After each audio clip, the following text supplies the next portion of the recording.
This is the Drunken Fist podcast. I'm your host, David Bordeaux. I'm joined by my co-host, Justin Plavic.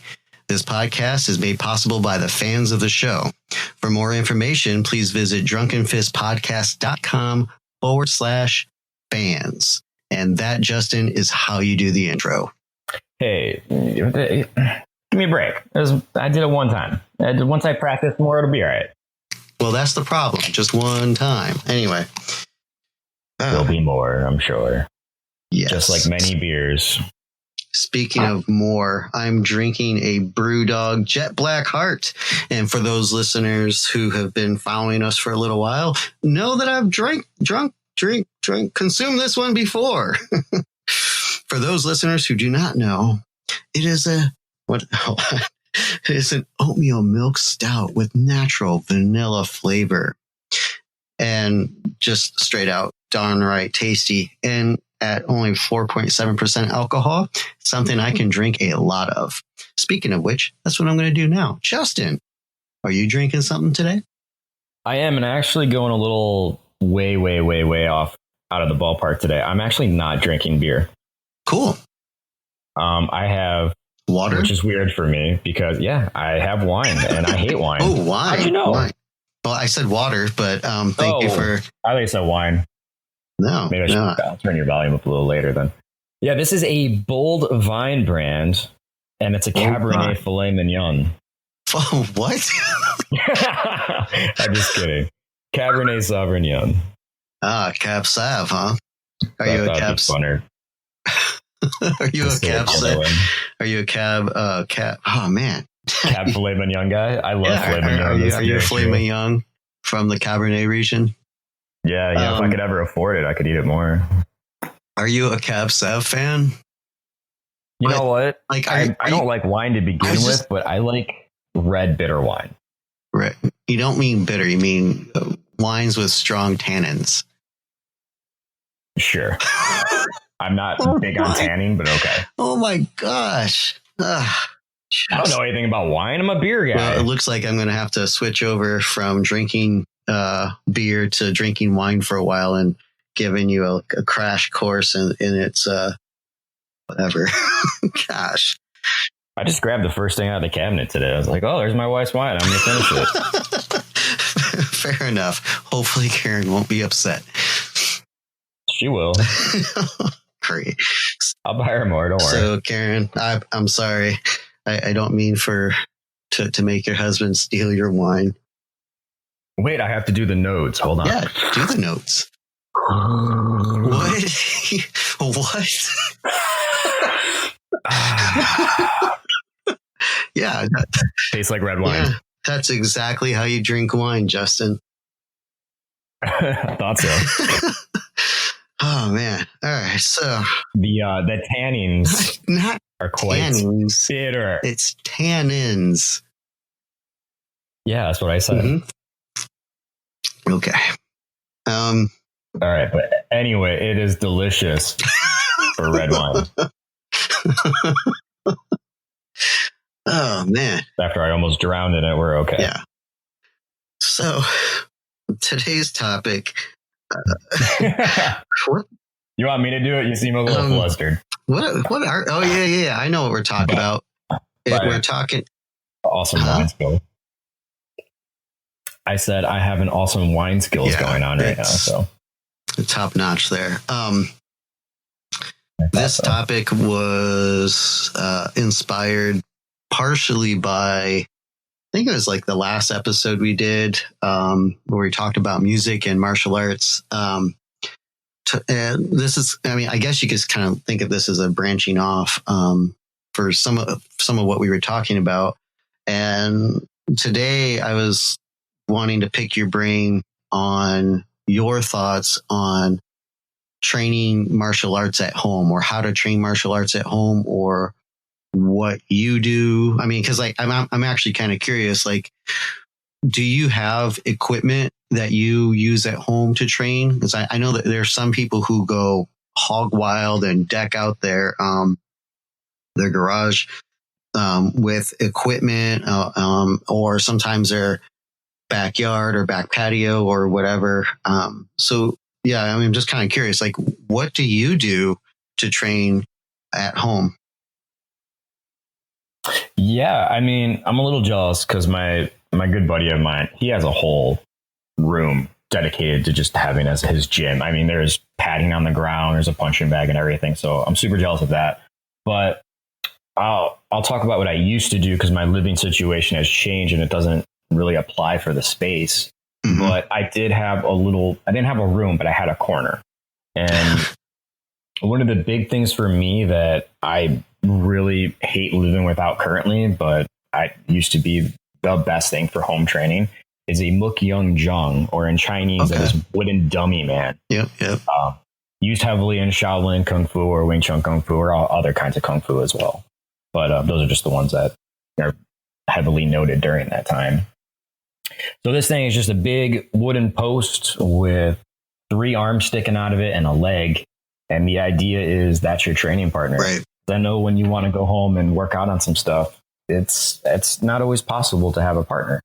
So that becomes your very, very sad partner that doesn't move or say anything. Well, I mean, sad in some ways, but yeah, I live in a condo, and unfortunately, there's not really any real room to deck anything out or whatever.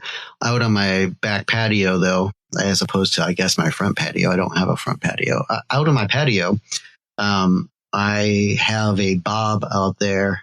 For those who know what bob is, and many people have trained on them, you already know what I'm talking about. But a bob is a kind of like it's essentially a human analog. No, wait, that's not even. What am I trying to say? Anyway, it's a heavy bag shaped and molded into the form of from waist up.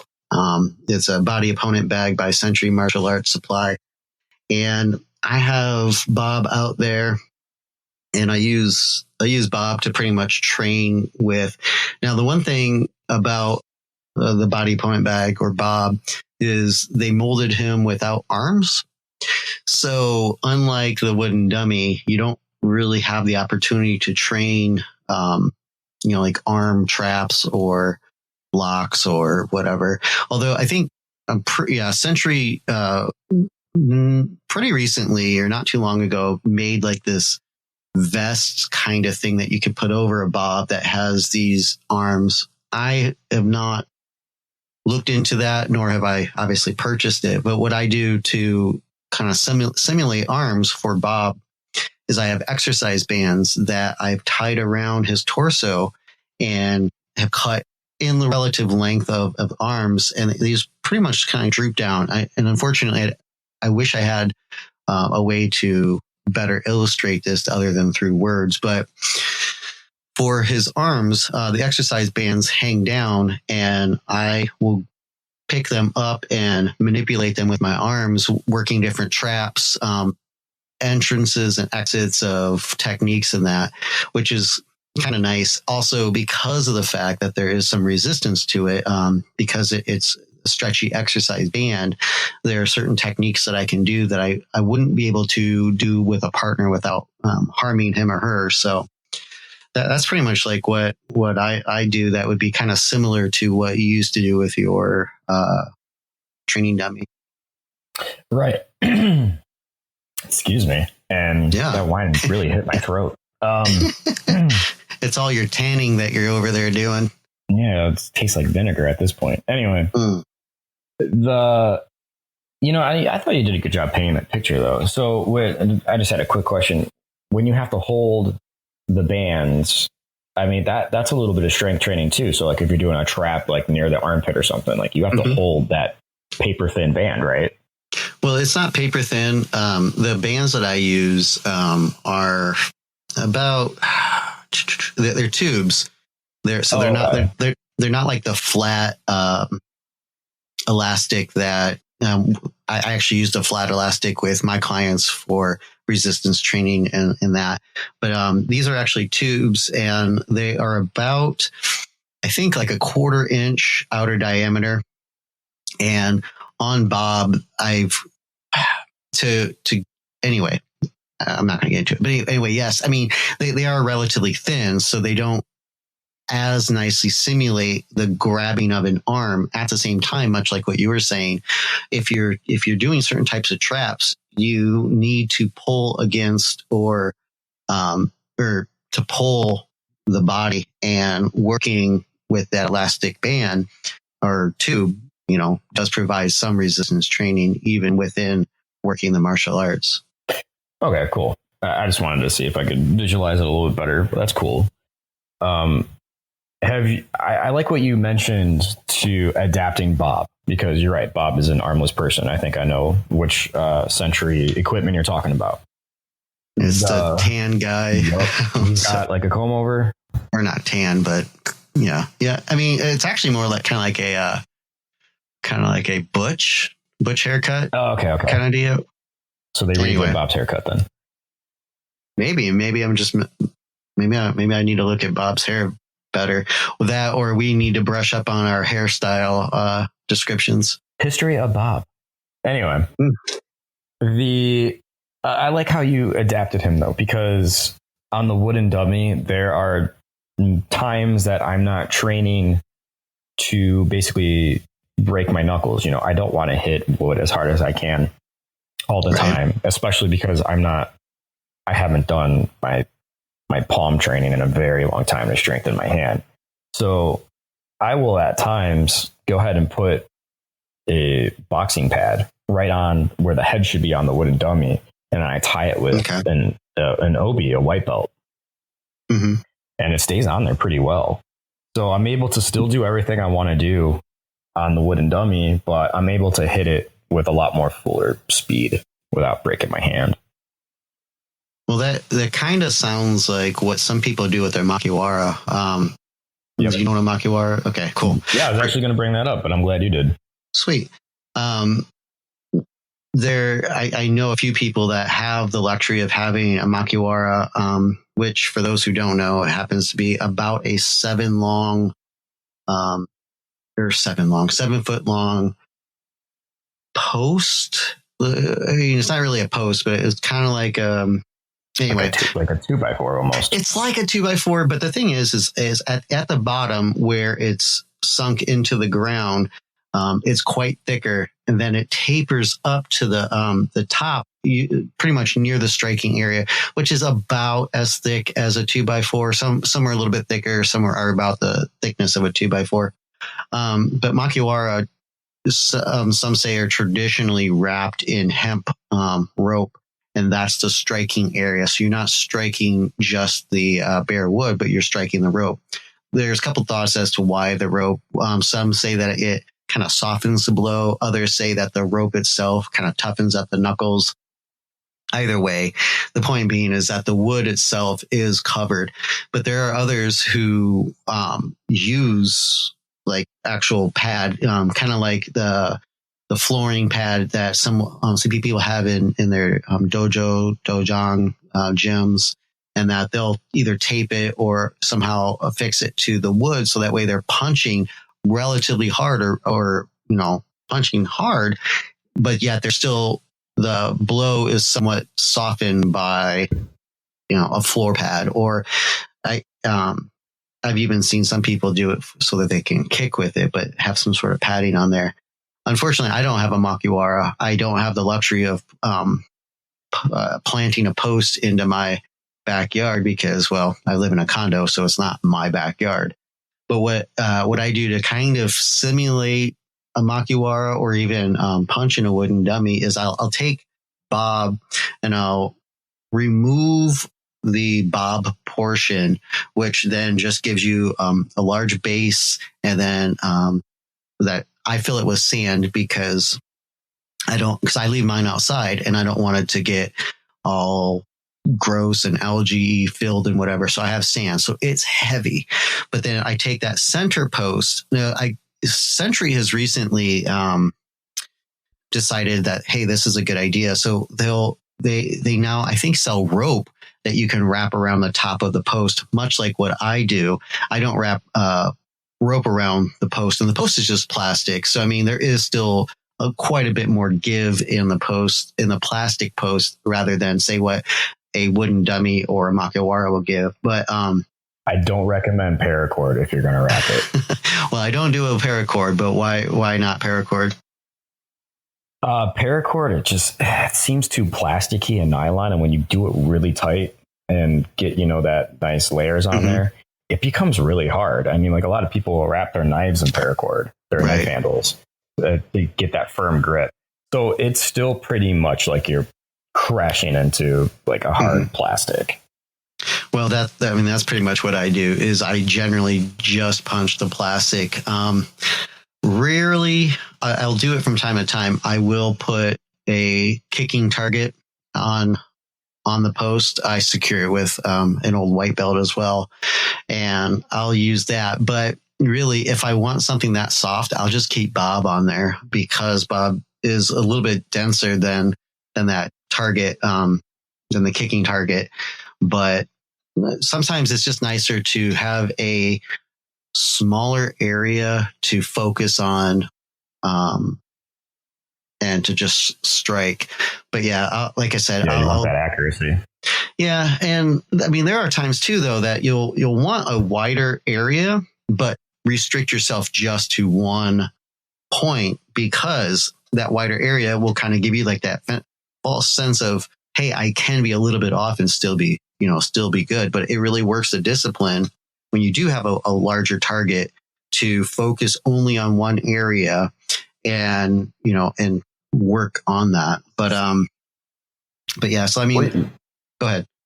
No, I was going to say, you said that you didn't have the luxury of a makiwara. They make modern ones now that you can, I don't know what your policy is on being able to put nails or holes in the wall. We can't. But they make some now where it's just like a very soft canvas on a board, and you drill that thing right into your post into the wall. Yeah, there are alternatives where you can have them into the wall. I unfortunately am not able to do that here.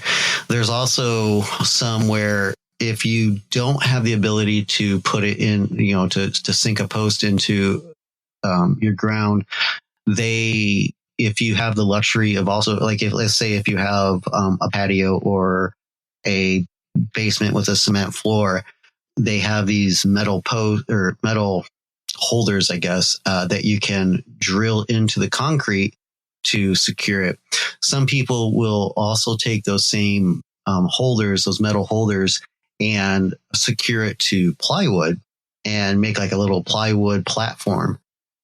I have known some people to break the plywood, which is crazy because plywood is oriented with the veneers in different directions to increase the structure of the stability of the wood. But they're right, so they're really hitting. Yeah, I mean, and I would do the plywood one if. Well, you know what? Actually, I could do the plywood version. They have like a plywood stand. All I would need to do is to just pretty much weatherproof it. Well, I guess I might need to look into that. I don't know why I haven't really thought of that before. Yeah, you can just make like a standing one. Yeah. Speaking of these kind of things, did you or do you have any other equipment that you use? I use a makeshift iron palm bag. Back in the day, I need to go back on it. I try to take breaks because I bruise really easily. I don't know why. I probably have like a vitamin deficiency or something. Instead of doing, buying your own canvas bag and stuff, one of the best things I've ever seen was a freezer bag, Ziploc bag. You fill it up with whatever you want. It just depends what you want to do. I recommend sand. It's nice and soft, but you can move it up to rice and then beans and Pebbles. Then, bits of iron. Yep. Pebbles. You got to work your way up. Yeah. But the best is just put it in a Ziploc bag and then duct tape it. Yep. Duct tape the shit out of it and then just hang it up on a stud. Just make sure it's a stud and you're hitting the center, because I have hit through a wall once. Yeah, in karate we have pretty much it's the canvas bags filled with whatever, pretty much taken straight from Chinese martial arts, and same sort of thing there. You can do canvas bags. Some people, I've known some to even have, and this is related, but instead of having an enclosure, you have like a large, man, why am I blanking on the word bucket?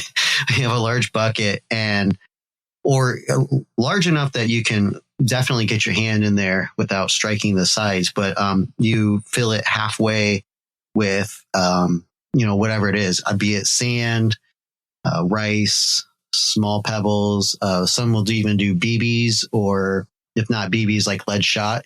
Lead shot can be expensive. So, oh yeah, but it's heavy. I mean, it'll get your hand going. Oh my goodness. But sometimes doing the open one as opposed to an enclosed one is kind of nice, because you can also do like finger strikes. So you can start to condition your fingers, and that having it open will allow for some penetration into the substrate, as opposed to, like a duct tape plastic bag or a canvas cloth would do. But yeah, I mean, dry finger strikes through beans. That sucks. Yeah, I mean, it's not fun. And really test yourself on how far you can go. It's not fun. And once you get through beans, then you can work on small pebbles. Instead of pebbles, though, what I like to do, what I haven't done this in a while, is go to discount places that sell like discount gravel for aquariums. And you don't have to worry if it's really good quality or whatever, because you're not putting it in an aquarium for fish. All you're doing is you're just striking it. But that's kind of like a nice way to get some small, like stones or pebbles or whatever, that are not necessarily pebble size. And it still gives you some nice conditioning, but it allows for a little bit more leniency as you work your way up. Plastic airsoft pellets are nice too. I've never done that. That's kind of that's definitely an interesting one. I could definitely see that as a stepping stone. Oh yeah, it's a lot softer on you. Have you ever? Okay, so this one's going to be really weird, but one of my favorite ones for working out, especially at home, is a mirror.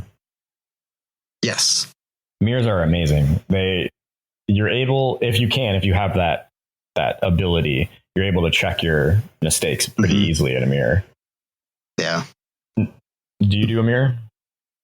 I don't at home, because I don't have one easily accessible to in areas that I train. There's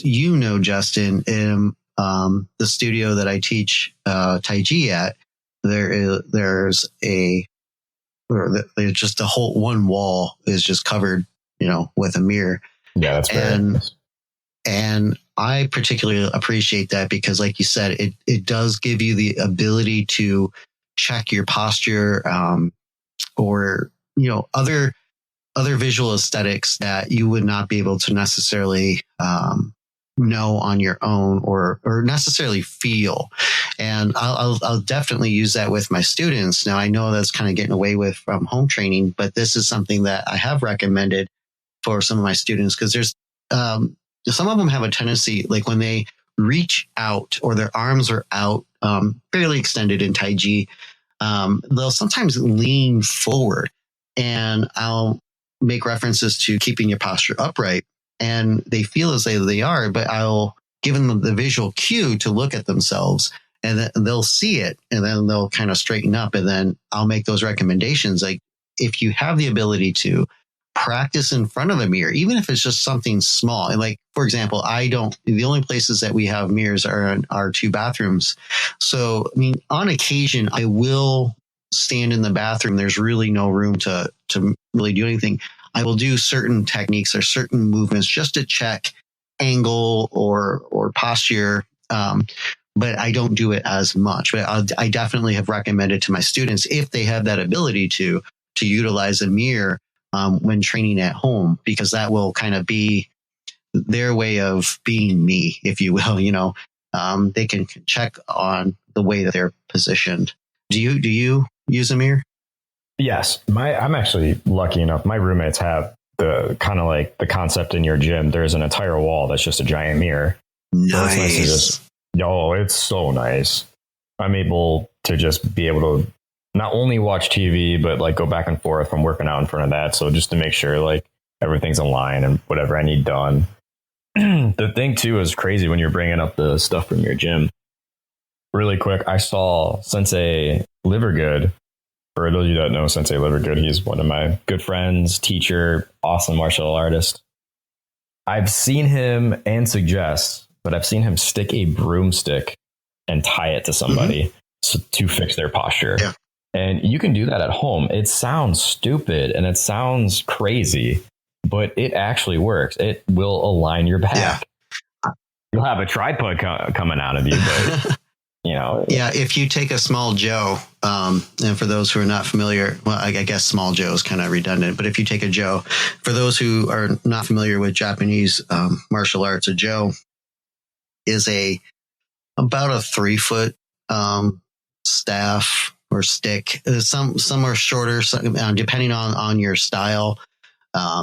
Joes are shorter, but if you take about a 3-foot or slightly shorter stick or staff, and you can secure it to your body, so it reaches down to about your butt and goes all the way up to about your head.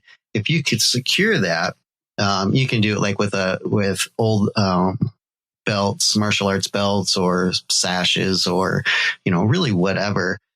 In certain martial arts, to have an ideal posture in certain ranges is to have the head, the shoulders, the back, and your hips all in one line. And using a Joe will definitely give you that ability to check that. And the nice thing about using a Joe is that if it's short enough to where it only goes down to about where your butt is, you still have the ability to move with your legs without dragging, like a 6-foot staff behind you, and using it kind of like a tripod. I tend to use staves, 6-foot bows, more for my fitness clients with regards to training them how to have the correct posture for push-ups or stationary planks. Because a lot of times people will want to sag their hips or put their hips up so their butt's up in the air, or even drop their head down, and having a 6-foot bow either attached or just laying on them adds some nice quick feedback that I don't have to say anything, because if it's tied to them, and if you move a particular way, that you're going to feel the pressure from the bow or the staff.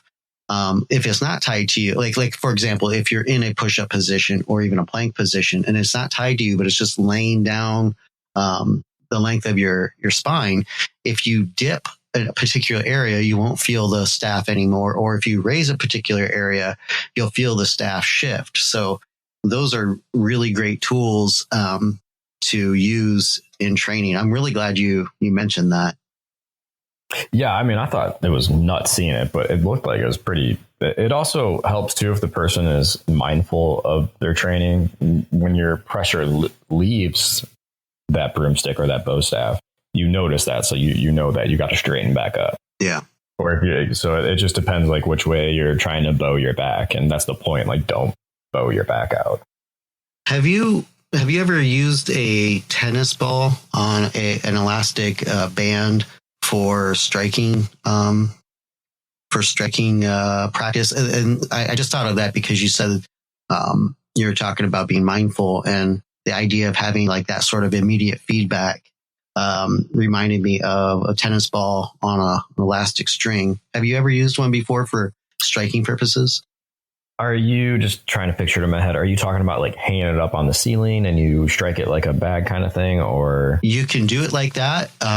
That's definitely a nice one to do, because if you hang it from a ceiling or something similar, and it is on an elastic band, anytime you strike it, the ball is obviously going to travel away, and the elastic band is going to lengthen and then shorten. So you have a constantly moving target that is kind of wild, depending on how hard you strike. There are also some who, I think they call them focus balls. Boxing tends to use this more frequently, where you have like a sweatband, or some people have A really easy way to do this is just take a snapback baseball hat, snap the back, turn the baseball cap around so the visor or the bill is in the back of the head, and tie the elastic string to the snapback portion of the hat. And some people will even duct tape it or whatever. It's not that serious. And then what you do is you have the ball kind of dangling, and you just kind of start to get it moving upward with just gentle taps. And then after a while, when you get the hang of it and you get stronger strikes, the ball swings out almost horizontally. And when you strike it, horizontal. And when you strike it, it'll extend out and it'll come back almost on a horizontal plane.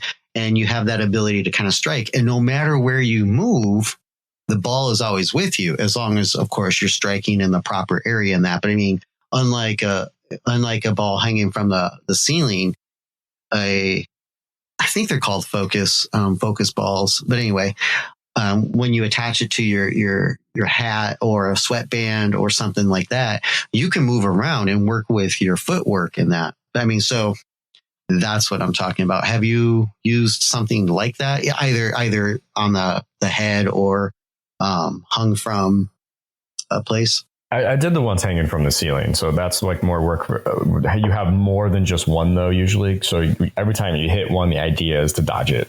But I've never heard of the one, attached to you. That sounds actually really interesting. I need to, after this, I want to see a picture of it because I want to try that out. Okay. Yeah. Like I said, I think they're referred to as focus balls, but they're really popular in boxing. I know that some mixed martial artists is kind of becoming kind of like the thing in mixed martial arts as well, especially for, to help people with their striking and footwork. I like them. I really like hanging a tennis ball from the ceiling too, because when you strike it, it moves everywhere. It's not like a speed bag, not a speed bag. No, it's not a speed bag at all. No, that's not what I was talking about. But anyway, like in boxing, you'll have a round target that is suspended and connected to the ceiling. And then there's also like a string or bungee cord or whatever that goes to the ground that secures it. So the bag or the ball moves around, but it stays more or less fixed. I'm not as big of a fan of those because I like having the ball move so much, like what you said. As it comes through, you can use that as like an attack or whatever, and you can work on your footwork, your dodging skills, and that. But yeah, I'll shoot you I'll send you an email, Justin, or I'll send you a message or whatever, to let you know what that is. Yeah, cool. Oh, what about you? Have you ever used finger strengtheners, either rubber or the ones that kind of look like piano keys? I don't know what you mean by piano keys. Or not piano keys. What are they? I gotta think. Yeah. They just look like buttons. Yeah. They're individual. I do, and I have. I think they're called Master Grip, the one that have the individual fingers. Yes, Master Grip. I have used those for my bass guitar and guitar playing. That helps to strengthen the fingers for your fretting hand. And it occurred to me, I'm like, oh my goodness, I can totally use this for grip strengthening in martial arts. I've been a musician about as long as I have been a martial artist. So and that's exactly why I brought it up, because I'm in the same boat. Gotcha. And I remember those grip masters for your fretting hand. Mm-hmm. And I'm like, wait a second, this will be great for Eagle Claw or whatever, Yeah. Speaking of okay, let me start over. Speaking of Eagle Claw, there are like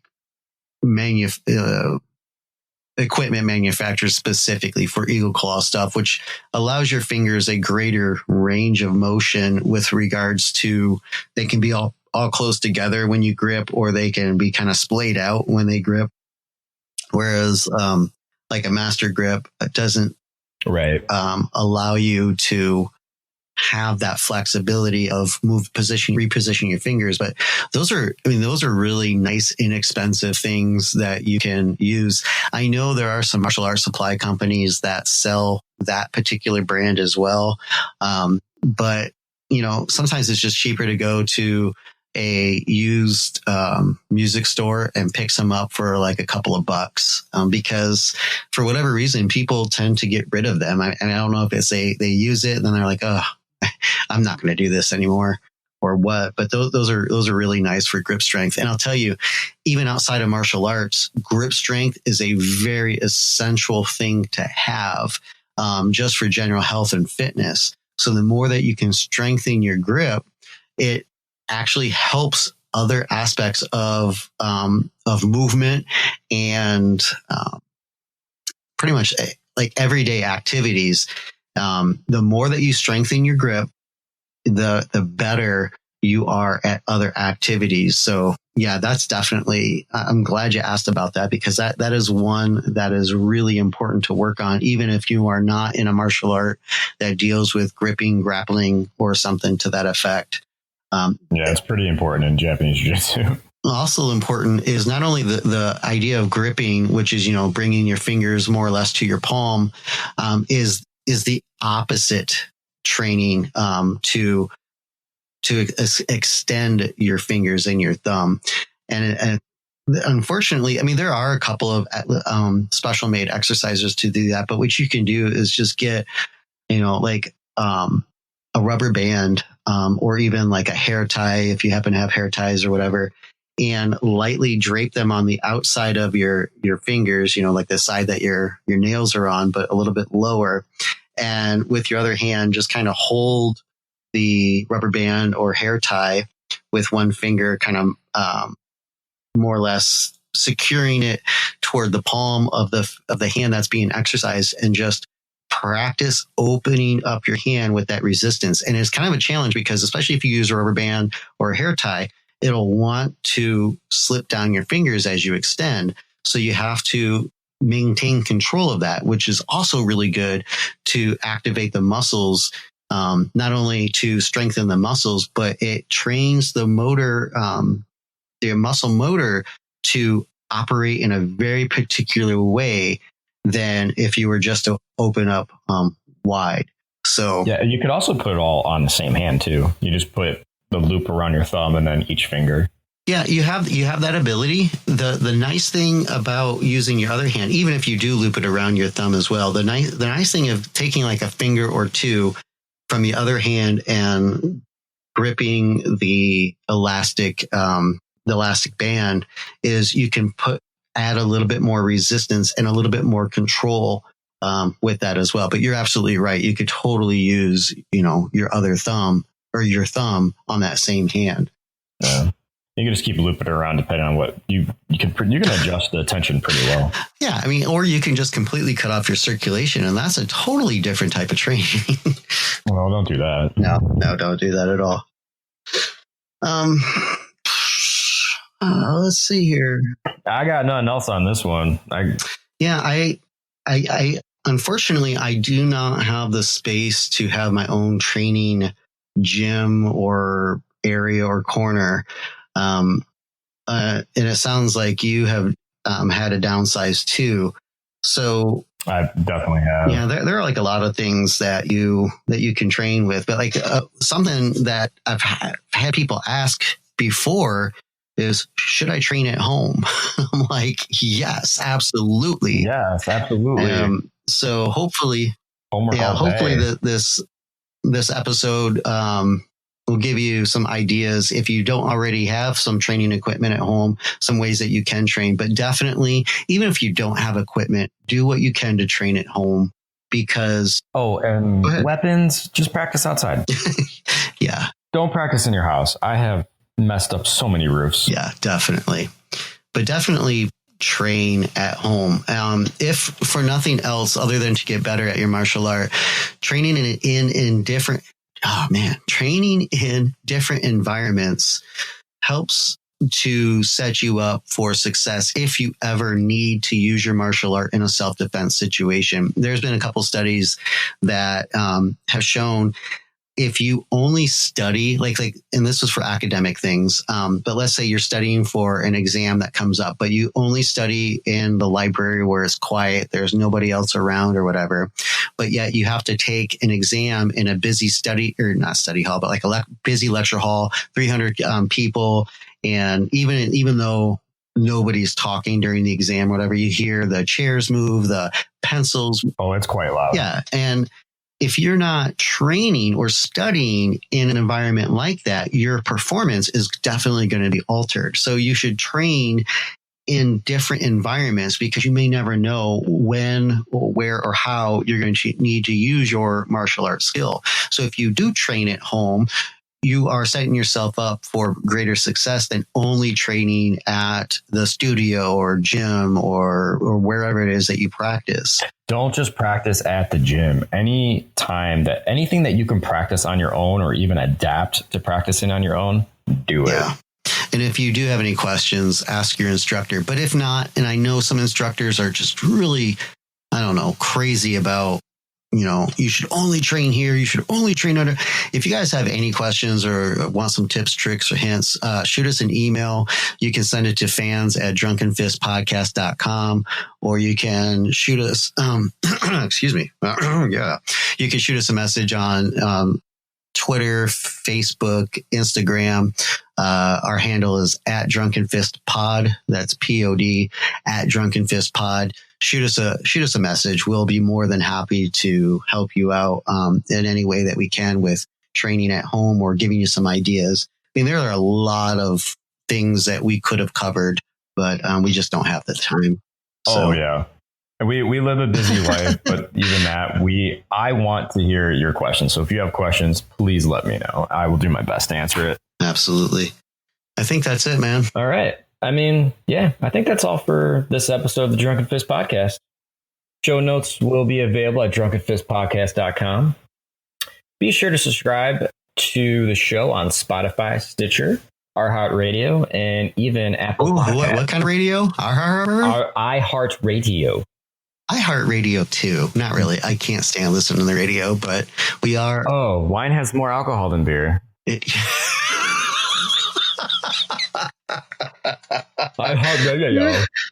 Okay. Anyway, anyway, the show is made possible by its fans. To learn more, visit drunkenfistpodcast.com/fans. That's POD. Fans is not spelled POD. No, POD at the PODcast.com. That part, that's POD. Oh my gosh. Drunkenfistpodcast.com. There's a reason why it's called Drunken Fist. It's all right. Yeah. True story. And wine does have more alcohol than beer. And you already said this like 5 times in the episode. They'll get the point. Anyway, before you keep listening to this, until we hit the mats again, thanks for drinking with us. Cheers. Bye.